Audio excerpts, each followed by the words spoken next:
주일마다 그동안 배운 말이 있는데, 지난주에는 우리가 말씀 사경회와 함께 연결돼서 우리가 생략했었습니다. 여러분 지금도 기억하고 계십니까? 우리가 배웠던 두 마디 말. 첫 번째 말 한번 우리 같이 해보죠. 시작. 너희가 진리를 순종함으로. 두 번째 말은 무엇이었습니까? 너희 영혼을 깨끗하게 하여. 우리 둘을 연결시켜서 한번 해보죠. 시작. 너희가 진리를 순종함으로 너희 영혼을 깨끗하게 하여. 영혼이 깨끗해지면 무슨 일이 일어날까? 세 번째 말을 오늘 배우려고 합니다. 세 번째 말은 이렇게 이어지죠. 우리가 영혼을 깨끗하게 하면 어떤 일이 일어나느냐? 거짓 없이. 한번 따라서 해보십시다. 거짓 없이. 두 번째 말은 형제를. 세 번째 말은 사랑하기에 이르렀으니. 세 번째 말이 조금 어려워요. 혼돈될 수 있어요. 한번 다시 보겠습니다. 사랑하기에 이르렀으니. 우리 인생의 최고수는 사랑하기에 이르는 자, 그가 인생의 최고수입니다. 사랑. 우리가 사랑은 하고 싶은데 사랑할 수가 없어서 사랑하지 못하는데, 형제를 사랑하기에 이르렀다. 그것은 인생의 도 같은 거지요. 그런데 그 사랑도 여러 종류가 있는데, 거짓 없이 형제를 사랑하는 것, 그것이 진정한 축복이고 은혜고 능력이다 하는 거죠. 그런데 어떻게 해야 거짓 없이 형제를 사랑할 수 있느냐? 양심이, 영혼이 깨끗해야 된다 하는 거예요. 어떻게 영혼이 깨끗해지느냐? 진리를 순종함으로 영혼이 깨끗해진다. 이 세 마디 말을 같이 이어서 한번 우리 해보겠습니다. 시작. 너희가 진리를 순종함으로 너희 영혼을 깨끗하게 하여 거짓 없이 형제를 사랑하기에 이르렀으니. 다음 주에 한 마디를 더 배우도록 할 겁니다. 여러분들이 세 마디 말을 꼭 기억하시고 일주일에도 몇 번씩 한번 암송해 보십시오. 그럼 여러분의 삶에 큰 축복이 임할 것입니다. 그 축복을 누리시기를 축원합니다. 우리 모든 사람들은 새해를 맞이하면, 정상적인 사람이라면 꼭 결심을 하게 됩니다. 내가 새해에는 꼭 이것을 실천해 옮기겠다. 그 결심한 내용 중에 빠지지 않는 것이 생활 습관을 바꾸는 거지요.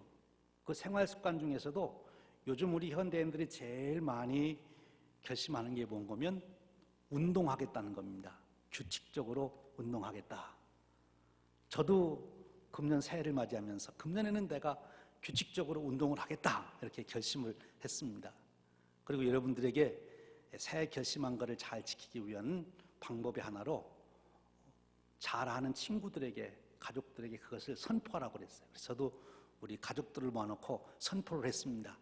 2016년도에는 아빠가 규칙적으로 운동을 하겠다.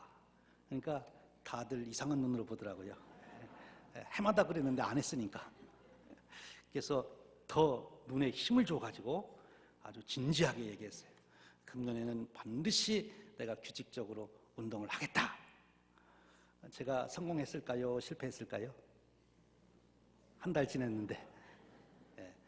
지금 성공했다고 말씀하시는 분은 본인들이 이제 성공하고 계신 분들이고, 실패했다 하시는 분들은 본인들이 실패하신 분들이에요.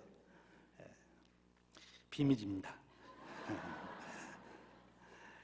이 규칙, 자기가 살던 습관을 바꾸는 거 참 힘들죠. 참 힘들어요. 바꾸기만 하면 새 역사가 일어나는데, 바꾸기만 하면은 건강할 텐데 알면서도 못 바꾸는 거예요. 그 생활 습관을. 이 변화한다는 것이 그렇게 힘들다고 그래서 변화하는 거는 중고보다 더 어렵다 그렇게 얘기한다고 그래요. 참 변화하기가 힘듭니다. 변화만 하면 새로운 세상이 열리는데, 변화하지 못해서 여전히 옛 생활에 빠져 있는 거지요. 참 변화가 힘들다는 거예요. 오늘 우리가 읽은 성경 말씀에도 자기의 인생 가운데 새로운 변화를 통해서 인생의 새로운 시대가 열린, 자기 자신에게만이 아니라 하나님의 위대한 구원의 역사에 새로운 장이 열리는 그런 인생을 살아간 한 사람의 얘기가 소개되고 있습니다. 바로 야곱이라는 사람입니다. 근데 이 야곱도 얼마나 변화가 안 되는 사람인지, 정말 자기를 변화시키기를 주저하던 사람, 야곱은 변화할 수 없는 사람, 그런 사람이었어요. 그런데 그가 변화됩니다. 그리고 변화하는 순간 그에게는 그동안 경험하지 못했던 새로운 세계가 열렸다고 하는 사실이에요. 오늘 우리는 이 야곱의 삶을 한번 면밀히 들여다보며 우리가 어떻게 변화할 수 있는지, 또 변화의 축복이 무엇인지 우리가 한번 살펴보려고 합니다. 야곱은 자기 형 예서의 축복을 빼앗고 장자권을 빼앗고 형 예서의 분노를 사서 외삼촌 라반의 집으로 도망가게 되죠. 가서 20년 동안 열심히 일합니다. 14년은 두 아내를 얻기 위해서, 또 6년은 자기 재산을 모으는데 일을 하게 되죠. 하나님이 약속하신 대로 축복해 주셔서 가서 아들도 11명이나 얻고, 그리고 재산도 엄청나게 얻어서 큰 거부가 돼서 돌아옵니다. 그가 돌아올 때 첫 번째 위기는 자기 외삼촌 라반이 그 재산을 뺏으려고 추격해 왔던 일이었습니다.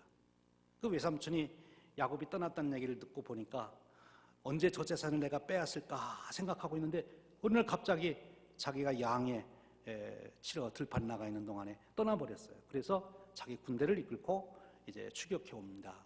그러나 하나님이 주신 은혜로 그 위기를 야곱은 잘 넘어가게 됩니다. 그리고 외삼촌 라반과 언약을 맺은 다음에 다시 이제 고향을 향해서 발걸음을 옮겨 놓게 되지요. 이제 야곱은 어떠해야 합니까? 늘 외삼촌 밑에서 언제 이 재산을 빼앗길까 이렇게 두렵고, 자기 아내들이 있지만 그래도 아버지 편이겠지 내 편이겠는가 이런 생각에 늘 불안했던 그가 이제는 외삼촌의 영역을 벗어나서 자기 고향으로 점점 가까워 오니까 얼마나 마음이 안심이 되고, 그리고 이제 살았다 하는 그런 마음이 들어야 되는 것 아닙니까? 근데 오늘 성경에 보면 야곱은 정반대였어요. 고향에 가까우면 가까울수록 더 두려움이 그를 엄습하게 된 것입니다. 그 이유를 여러분들이 잘 아시죠? 왜 그렇습니까? 고향에는 누가 살고 있습니까? 형 에서가 살고 있는 거예요. 가끔 들리는 소문에 야곱 언제든지 내가 만나면 그를 죽이리라, 그리고 군사를 키우고 있는 형의 소식을 야곱도 종종 들었거든요. 그런 형이 있는 고향으로 돌아오니까 멀리 있을 때는 막연했는데 한 걸음 한 걸음 가까워질수록 그 형 예서로 인하여 자기가 당할 그 환난을 생각하니 마음이 두렵기 시작한 겁니다. 근데 그런 두려움이 있을 때 하나님께서 그에게 위로의 역사를 일으켜요. 그것이 뭔가면 천군을 보내셔서 야곱 내가 너와 함께한다, 내가 너를 지켜준다 하는 것을 보여줍니다. 마나하임이라고 하는 그 이름을 지을 만큼 그거는 군대의 진영을 말하는 것인데, 한 사람을 말하는 것이 아니라 아예 군대를 이루어서 지금 야곱을 호위하고 오고 있는 거예요. 그런데도 야곱은 평안하지 않은 거예요. 하나님이 지켜준다는데도 안 평안해요. 그래서 야곱이 이제 야곱다운 꾀를 내게 됩니다. 내가 내 형 예서에게 바짝 엎드리자. 그래서 자기 형을 가리켜서 나의 주님 이렇게 이름을 부르며, 주님이라고 부르며 그 앞에 나는 종입니다 이렇게 지금 표현하기 시작합니다. 그 일을 위해서 자기 종들 중에서 특별히 말을 잘하는 종들을 뽑아가지고 형한테 보냈어요. 가서 형에게 보고하기를 우리 주인 야곱이 죽게, 그러니까 예서를 야곱이 지금 주라고 고백하라는 거예요. 그리고 야곱 자기는 종이라는 거예요. 그렇게 표현하면 형이 좀 자기를 너그럽게 봐줄까 싶어서 자기 종들을 보내서 그렇게 말을 하라고 합니다. 그런데 그 종들이 예서를 방문하고 와서 하는 보고는 그렇게 가서 말씀을 드렸더니 아, 노기가 좀 풀렸습니다 이랬으면 너무 좋았을 텐데, 군대 400명을 거느리고 이쪽으로 오고 있습니다. 이렇게 보고하는 거예요. 야곱의 가슴이 덜컹 내려앉는 거지요. 그래서 성경은 그렇게 표현하고 있어요. 야곱이 심히 두렵고 답답하여, 그렇게 말합니다. 야곱이 심히 두렵고 답답하여, 그렇게 말합니다. 그래서 국립 끝에 형이 와서 우리를 한꺼번에 치면 우리가 한꺼번에 다 멸망하니까 이것을 두 때로 나누자. 그래서 앞에를 치면 뒤에 있는 것만 가지고 내가 도망가면 그래도 살 수 있겠지. 참 좋은 전략이죠. 그래서 두 때로 이렇게 나눕니다. 그렇게 나눠놓고 평안할까 생각했는데 그래도 평안치를 않는 거예요. 그래서 야곱이 어떻게 합니까? 하나님 앞에 기도하는 거지요. 나의 조부의 아브라함의 하나님, 나의 아버지 이삭의 하나님, 여호와께서 주께서 전에 내게 명하시기를 내 고향 내 족속에게로 돌아가라, 내가 내게 은혜를 베풀리라 하셨나이다. 베델에서 하나님께서 나타나셔서 언약해 주셨던 그 언약을 붙들고 하나님 앞에 기도하는 거예요. 밤새도록 기도했어요. 그렇게 기도를 했으면 이제 새날이 되면 좀 평안해야 될 텐데 아침이 되니까 또 불안해지는 거예요. 기도를 했는데도 해결이 안 돼요. 기도를 했는데도. 그래서 이제는 야곱이 또 아침이 되니까 새꾀를 냅니다. 뭐니 뭐니 해도 사람의 마음을 누그리튼 데는 그래도 선물이 최고다. 그래서 자기 형 에서에게 줄 선물을 푸짐하게 준비를 합니다. 어떻게 준비합니까? 여기 보니까 암염소 200마리, 수염소 20마리, 암양이 200마리, 수양이 20마리, 젖나는 약대가 30마리, 이렇게 자기의 가축들 중에서 정말 귀한 가축을 구별해서 보내는데 무려 580마리를 선물로 보내는 거예요. 그리고 이 선물을 보내는데도 이 야곱이 사람의 심리를 참 잘 파악했던 것 같아요. 그러니까 꾀가 많죠. 한 번에 580마리를 딱 보내질 않고 제일 앞에 200마리 양을 보내고 조금 거리를 두었다가 다시 20마리 또 양을 보내고 또 거리를 두었다가 약대 30마리를 보내고, 예서가 하루 종일 선물을 받다 보니까 이 마음이 좀 좋아지지 않겠습니까? 여러분들도 선물할 때 한 번에 하지 말고 이렇게 나눠서 한번 해보세요. 예. 그래서 선물을 앞세워가지고 이제 예서를 만나러 갑니다. 정주영 씨가 여기서 아마 힌트를 얻었던 것 같아요. 북한으로 소 몰고 올라갈 때 이 야곱이 지금 그렇게 큰 소떼 양떼를 몰고 선물로 이제 앞세워서 갑니다. 그렇게 되면 마음이 이제는 됐다 이렇게 평안할 터인데 그렇지 않는 거예요. 그래도 마음이 너무 불안한 거예요. 선물 가지고도 이 문제는 해결할 수 없다, 그런 생각이 드는 거지요. 참 기발한 아이디어를 내서 자기의 모든 방법을 동원했지만 그 문제를 해결할 수 없다는 거예요. 그래서 마지막 한 방법이 무엇인가 하면 정말 야곱다운 방법이 나오는데, 야복강에 딱 이르러서는 자기의 두 아내와 여종 그리고 11 아들을 강을 딱 건네놓고 그리고 자기는 쏙 빠졌어요.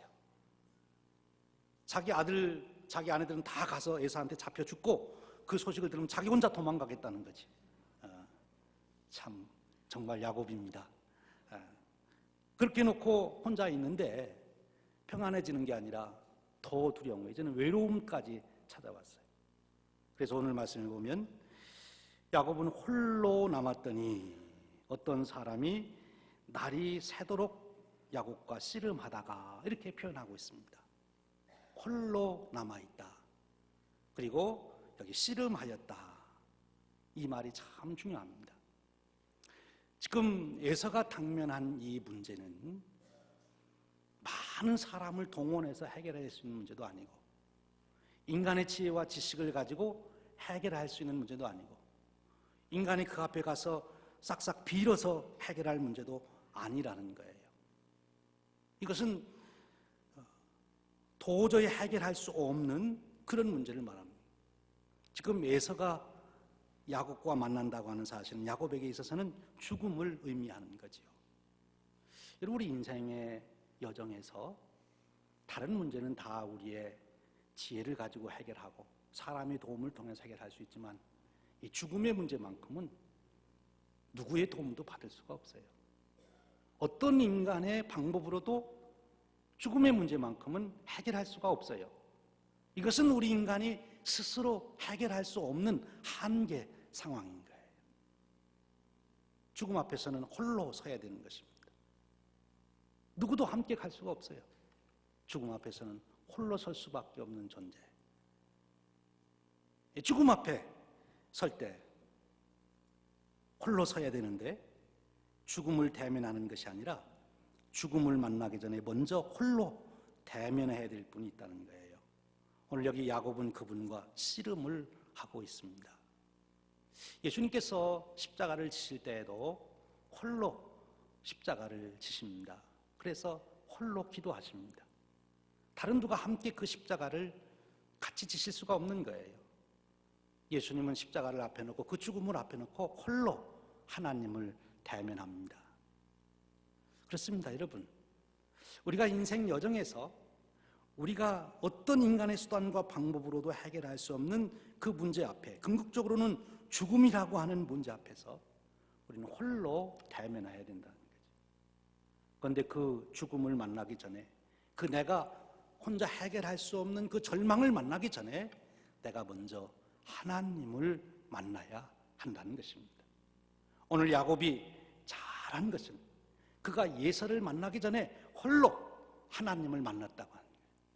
홀로 하나님을 만났기 때문에 지금 야곱은 예서와의 문제가 해결되는 새로운 축복의 길을 보게 되었다고 하는 것입니다. 언제든지 여러분, 우리가 인생을 살아가며 기억해야 될 한 가지 사실은, 인생은 궁극적으로는 나 홀로, 혼자라고 하는 것을 잊지 말아야 된다는 거예요. 그래서 하나님 앞에 나갈 때도 우리가 여러 사람이 모여서 예배드리는 것도 다 귀한 일이고 중요한 일이지만, 그러나 나 홀로 하나님을 대면하는 그 시간이 우리에게는 꼭 필요하다는 것입니다. 여러분 어떻습니까? 여러분의 삶 속에 하나님과 단독으로 만나시는 시간이 있으십니까? 함께 모여서 예배하고, 함께 모여서 사역하고, 함께 모여서 잔치하고, 그런 일을 가지고 해결이 안 되는 거예요. 하나님 앞에는 나 혼자서 하나님을 대면해야 되는 그 사건이 반드시 있어야 한다는 것입니다. 오늘 야곱이 자기 단독자로서 하나님을 만났듯이 여러분의 인생 여정에 꼭 여러분 혼자서 하나님을 대면하는 그런 순간이 여러분들에게 꼭 주어지시기를 축원합니다.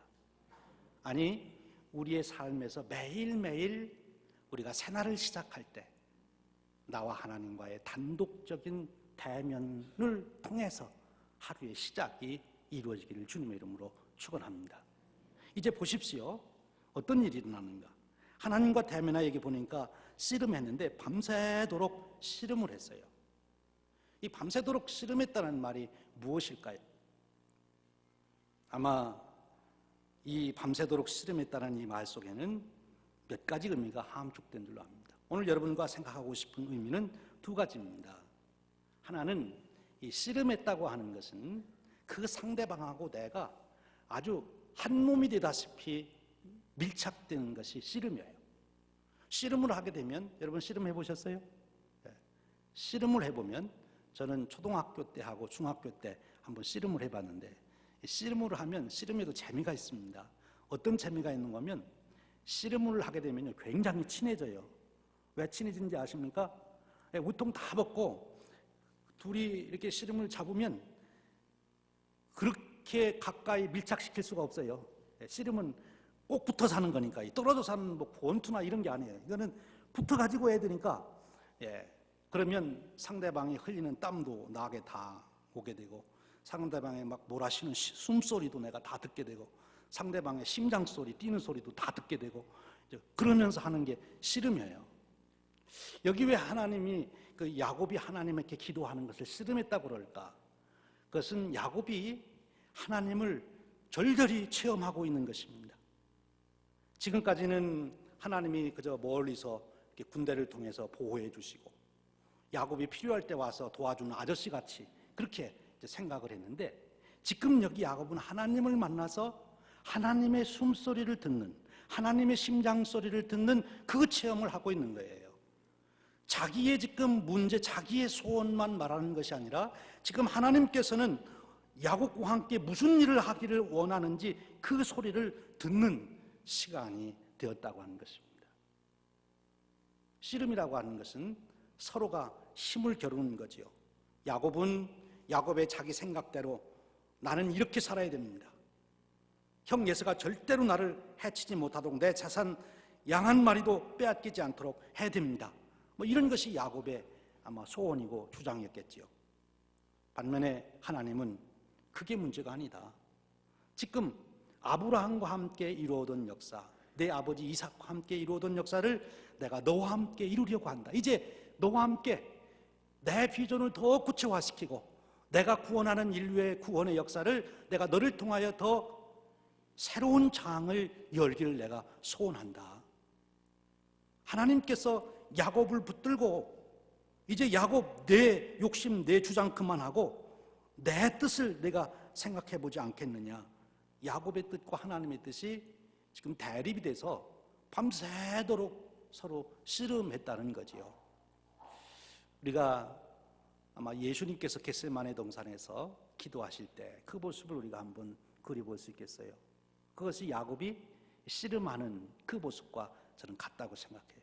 예수님이 겟세마네 동산에서 어떻게 기도합니까? 홀로 나가 기도하실 때 하나님, 이 잔을 내게서 떠날 수 있다면 떠나게 해주십시오. 제가 이 잔을 마시지 않으면 안 되겠습니까? 저는 이 잔을 피할 수 있으면 좋겠습니다. 제가 십자가를 안 지면 안 되겠습니까? 그것이 주님이 가지고 있었던 한 마음이었어요. 그런데 하나님은 그리 말씀하시지 않지요. 아니다. 내 사랑하는 아들아, 네가 십자가에 죽어야 된다. 결국 주님은 하나님의 뜻을 받아들이지요. 오늘 말씀도 우리가 읽어보면 이제 야곱이 그렇게 씨름하는데 새벽이 다가옵니다. 새벽이 왔다는 얘기는 새로운 일이 시작되어야 한다는 거지요. 하나님과 야곱과 씨름하던 하나님은 이제 하나님의 역사를 위해서 새날을 위해서 일어나야 됩니다. 그런데 야곱은 놓지를 않는 거예요. 새 일을 이루어가기 위해서 출발해야 될 하나님이 지금 야곱이 붙들고 늘어지기 때문에 갈 수가 없으니 하나님이 어떻게 하십니까? 야곱의 환도뼈를 쳐서 의고를 시켰다 그랬습니다. 이 환도뼈라고 하는 것은 군인들이 칼을 차는 그 뼈 있는 데가 환도뼈예요. 그래서 환도라는 말을 쓰게 되지요. 근데 그 어떤 의미가 있는가 하면 그것은 모든 힘의 근본, 근원이 그 환도뼈다 그렇게 생각했어요. 사실 환도뼈가 부러지면 군인으로서는 싸울 수가 없지 않습니까? 그 환도뼈가 힘과 생명의 근원으로 생각하고 있는 그 환도뼈를 치신 거예요. 그래서 그것이 의교리 되었다. 그 말은 이제 야곱이 완전히 무너지게 된 것입니다. 자기가 주장하던 것, 자기가 의지하던 지혜, 자기의 권모술수, 자기의 야망, 이 모든 것이 다 무너졌다는 얘기예요. 결국 하나님과 야곱이 씨름해서 자기를 포기하게 된 것입니다. 어디에서 그걸 볼 수 있는가 하면 환도뼈가 부러지니까 그때서 야곱이 하는 말이 보면 내게 축복하지 아니하면 내가 못 보내드립니다. 내게 축복해 주시옵소서, 이 말입니다. 당신이 내게 축복하셔야 됩니다. 이 말은 지금까지는 야곱이 어떻게 하나님께 주장한가 하면 하나님, 내가 하는 계획에 하나님 좀 도우시길 바랍니다. 하나님 나를 지켜주시고 군대를 동원해서 또 내 이 꾀가 잘 형 예서에게 통할 수 있도록 그렇게 해주시고 계속 자기 생각, 자기 주장을 했어요. 그런데 이제 그 모든 것을 다 포기하고 이제 제 생명은 하나님께 달려 있습니다. 제 운명은 하나님께 달렸습니다. 하나님 하시고 싶은 대로 하시지요. 그것이 나를 축복해 달라고 하는 깊은 뜻인 것입니다. 여러분, 우리가 언젠가는 하나님 앞에 단독자로 서서 하나님과의 씨름 중에 하나님 그렇습니다. 하나님이 하나님이십니다. 하나님이 제 운명을 주장하는 분이십니다. 하나님이 축복권을 가지고 계십니다.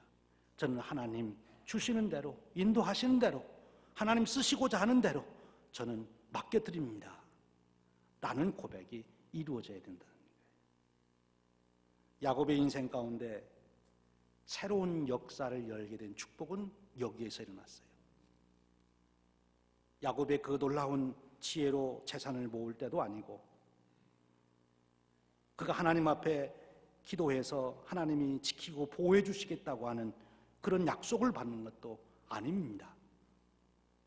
여러분, 세상이 변하는, 환경과 조건이 변하는 것보다도 더 위대하고 더 귀중한 일은 내 자신이 변하는 거죠. 세상이 아무리 변해도 사기꾼은 어디를 가든지 사기꾼이 득세하는 세상을 만들어요. 그런데 선한 사람은 세상이 어떻게 되든지 그가 가는 곳마다 다 선한 일들이 일어나게 되는 것입니다. 여러분, 여러분들이 살아가시는 그 세상이, 여러분들이 살아가는 그 여러분의 인생에 만나는 그 세상이 어떤 세상이 되기를 원하십니까? 사람들이 변해서, 다른 사람들이 변하고 세상이 변해서 새로운 신세계가 오는 것이 아니라, 오늘 야곱은 내가 변할 때, 내가 하나님의 뜻에 온전히 쓰임받도록 내가 변할 때, 그때 나를 통하여 하나님의 새로운 세상이 이 세상에 임하게 된다고 하는 것을 보여주시는 거예요. 오늘 야곱이 하나님과 동행하면서 받은 최종 축복은 이것입니다. 그동안 아내를 얻는 축복도 받고, 양을 많이 얻는 축복도 받고, 외삼촌으로부터 노연하는 축복도 받고 다 받았지만, 그것이 야곱이 받아야 될 궁극적인 축복이 아니었어요. 야곱의 궁극적인 축복은 자기를 완전히 포기하고 하나님께서 자기를 주장하시는, 자기를 하나님께 온전히 드리는 자기 변화의 축복, 이것이 야곱이 누리게 된 축복이라고 하는 것입니다. E.M. 바운스라고 하는 분이 그런 얘기를 했어요. 교회는 보다 나은 방법을 찾고 있으나 하나님은 보다 나은 사람을 찾고 있다. 오늘날의 교회가 필요한 것은 더 좋은 새로운 조직이나 훌륭한 방법이 아니다. 성령님이 쓰시는 사람, 진정으로 기도하는 사람, 기도에 능력이 있는 사람이 요구되는 것이다. 성령은 어떠한 좋은 방법을 통하여 흐르지 않고 사람을 통하여 흐르기 때문이다. 그는 조직이나 기구에 오시는 것이 아니라 사람에게 오신다. 그는 계획의 기름을 부어주시는 것이 아니라 사람, 즉 진정으로 기도하는 사람에게 기름을 부어주신다. 이렇게 표현했습니다. 이 말은 무슨 말인가 하면, 한마디로 말하면 세상이 변해서 내게 천국이 오는 것이 아니라 내가 변하여 천국이 임하게 된다고 하는 것입니다. 오늘 야곱은 그 축복을 경험하는 거예요. 그러면서 하나님은 이제 야곱에게 구체적인 축복의 방법으로 무엇을 주시는가 하면, 내 이름이 누구냐고 묻습니다. 야곱이라고 합니다. 야곱 이름이 뭐예요? 도둑놈이라는 뜻이에요. 그래서 야곱이 가는 곳마다 사기가 나오고 도둑놈이 나오고 계속 야곱은 도둑놈의 세상에 사는 거예요. 야곱으로 사는 동안. 그런데 야곱의 이름이 이스라엘로 바뀝니다. 그러면서 말씀하시길, 더 이상 야곱이라고 부르지 말고 이제는 이스라엘이라고 내 이름을 부르라 한 것입니다. 이제 야곱이 할 일은 무엇입니까? 더 이상 야곱이라 자기를 부르지 말고 자기 스스로를 향하여 나는 이스라엘이다. 무슨 일을 당해서든지 나는 이스라엘이다. 자기를 불러야 되는 것입니다. 다른 사람들에게도 나는 야곱이 아니라 이제는 이스라엘로 불러주시오 라고 말해야 되는 거지요. 야곱이 이스라엘로 변화되었다고 하는 것입니다. 여러분, 여기 구체적인 방법으로 이름을 바꾸는 것을 말씀하면 이건 정체성의 변화를 말하는 것이지요. 그런데 이 말이라고 하는 것이 참 중요합니다. 하나님 우리 인간을 창조하실 때 이 말을 통해서 우리를 바꾸는 일을 하나님은 그렇게 우리를 만들어 놓으셨어요. 그러니까 우리가 말을 잘 사용하는 지혜가 있어야 되는 거죠. 엊그저께 스탠포드 대학에 버나드 루스라고 하는 교수가 이런 연구 발표를 했어요. 당신이 세운 목표를 이루기 위해서 두 마디 말만 바꾸면 훨씬 더 쉽게 목표를 이룰 수 있다. 왜냐하면 말을 하는 순간 사람은 그 말에 따라 생각하게 되고 아이디어가 개발되게 되고 그리고 그렇게 행동하도록 이끌어가기 때문이다. 그렇게 그는 설명하고 있어요. 그가 말한 두 가지 말이 뭔지 궁금하시죠? 예, 여러분들 두 가지 말만 바꾸면 여러분들이 세운 목표를 더 쉽게 달성하는데 그 두 가지를 가르쳐 드리겠습니다. 하나는 but라고 하는 말을 쓰지 말고 and라고 하는 말을 쓰래요. 그리고 또 하나 말은 have to do, 꼭 해야 된다, 반드시 해야 된다, 그 말을 쓰지 말고 want to do, 난 하고 싶다, 그 말로 바꾸라는 거예요. 그러면서 그분이 설명하는 것은 뭔가면 이 but라고 그러나 이런 말을 쓰는 사람은 컨플릭트가 많답니다. 다른 사람과 컨플릭트도 일어나지만 그 말을 하는 순간에 자기 머릿속에 벌써 이미 컨플릭트가 생긴다는 거예요. 그래서 통합할 수 있는 지혜를 개발하지 못하고 한쪽을 완전히 그냥 버려야 되는 그런 쪽으로 간다는 거죠. 그리고 꼭 해야 된다, 반드시 해야 된다, 그렇게 말하면 그런 말을 하는 사람은 이렇게 컨플릭트가 많이 일어난대요. 그리고 원수가 많이 생기는 거지요. 그래서 내가 하기를 원한다, 이제 그렇게 말을 바꾸라, 그렇게 얘기합니다. 여러분들 시간 되시면 인터넷에 쳐보시면 금방 그 보고서가 나와요. 그 말도 그렇게 우리의 목표를 이루는 데 중요한데 하물며 이름 바꾸는 일이 얼마나 중요합니까? 여러분과 그리스도인으로서 꼭 해야 될 일은 뭔가면 내 이름을 매일매일 불러야 된다. 지금 야곱이 이제는 앞으로 야곱이라 부르지 않고 매일 새날을 맞이할 때마다 그는 나는 이스라엘이다, 이스라엘이다 이렇게 부를 때 그가 이스라엘로서의 새로운 세상을 살아갈 수 있다고 말씀하십니다. 우리의 이름은 무엇입니까? 우리가 힘들고 어렵고 불안하고 초조할 때마다 우리가 우리를 향하여 불러야 될 이름이 무엇입니까? 그것은 성도라고 하는 이름이에요. 여러 가지 욕심과 모든 것이 난무하는 그런 현장에서 나는 성도인데, 나는 성도인데 그렇게 나를 향하여 나를 성도라고 부를 때 우리는 그 욕심에서 벗어날 수가 있게 되는 거룩한 삶을 살아갈 수 있게 되는 거예요. 우리가 세상에 많은 우리를 유혹하는 분들이 있을 때 내가 크리스찬인데, 나는 크리스찬인데, 나는 크리스찬인데 그렇게 나를 부르면 우리는 그리스도를 따라갈 수 있는 힘과 용기가 생기게 되는 것입니다. 우리가 근심과 두려움이 내게 찾아올 때 나는 하나님의 아들인데, 나는 하나님의 딸인데, 내가 하나님의 자녀인데, 하나님이 내 아버지이신데 내가 하나님의 자녀라고 나를 스스로 부르게 되면 우리는 모든 두려움, 근심에서 벗어날 수 있게 된다는 거예요.